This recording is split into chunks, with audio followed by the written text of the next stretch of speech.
Hello, welcome to my YouTube channel. My name is David Baker. I'm an agent here in the Phoenix, Arizona area, real estate agent. And today I want to talk about how interest rates have potentially affected the real estate market. Please go ahead, leave comment, like, subscribe. That way you're notified every time I put up a new video. Don't forget, hit that bell. Let's go ahead and get right into it. This chart right here is something that you can find on the internet. This particular one is at whitecharts.com, and it shows 5 years of interest rates. And you can see that right now we're over 5%.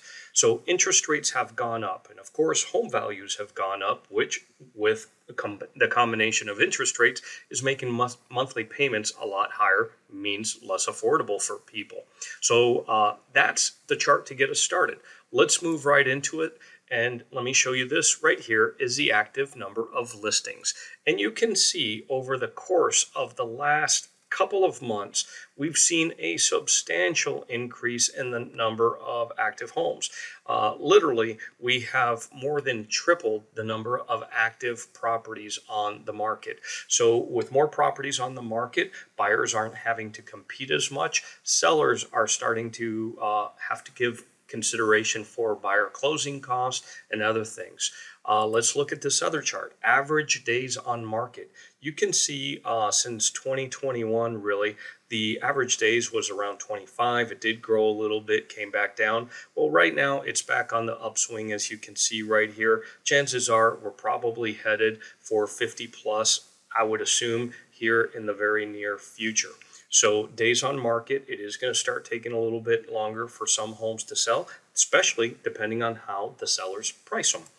Looking at days inventory, this really, some people look at it in terms of months inventory. This right here is days inventory. And you can see based on over the last year, our days inventory has gone up. Literally, it is probably about tripled. So it is taking longer to sell a home. Just another chart showing that.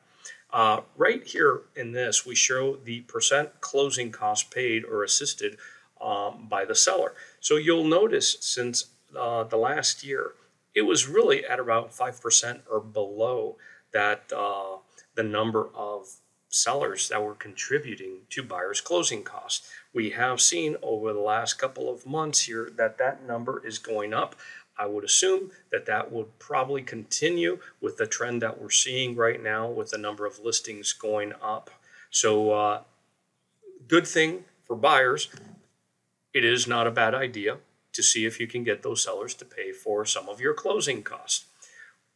Now, I don't have a chart that's going to show this particular one, but I think those days of having to take a property as is are pretty much gone. You know, those days are gone.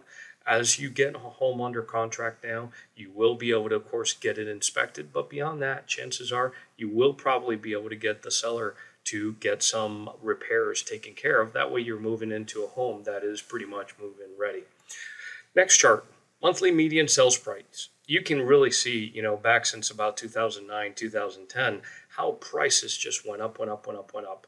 Let's look here since July to right now, which is late July, we have seen about a 5% drop in the median home sale price. So we'll have to keep an eye on that. Not sure if that's going to be a continued trend, but with more listings coming on the property, sellers having to compete a little bit more, we may see that that is going to be the case.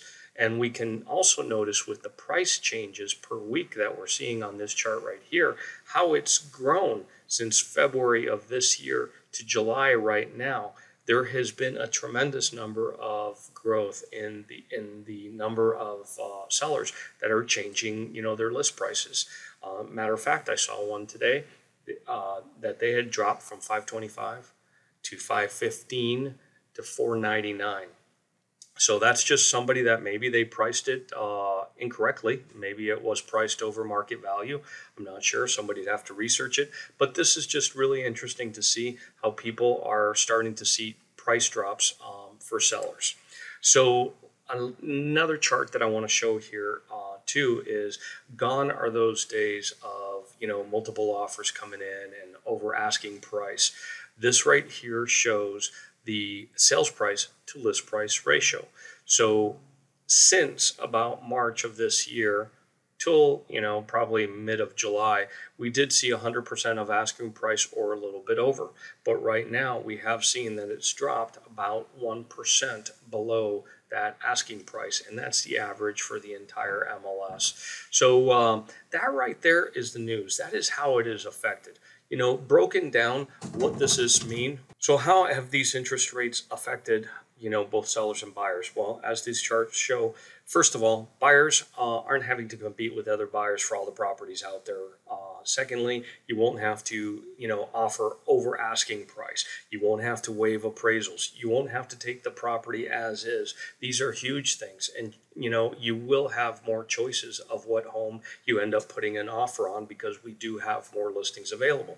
Now, on the flip side, how is that affecting sellers? Well, now you aren't going to have multiple offers coming in. You're probably not going to be able to sell the home as is. Your chances are we'll have to, make repairs, and you may end up having to consider contributing to closing costs. So these are some of the changes that we're seeing are happening right now. I hope this has been a beneficial video to you, full of hopefully useful information. If you have any questions, please feel free to reach out to me. Again, this is David Baker. I'm a realtor here in the Phoenix area. My information is below. Look forward to hearing from you all. Take care.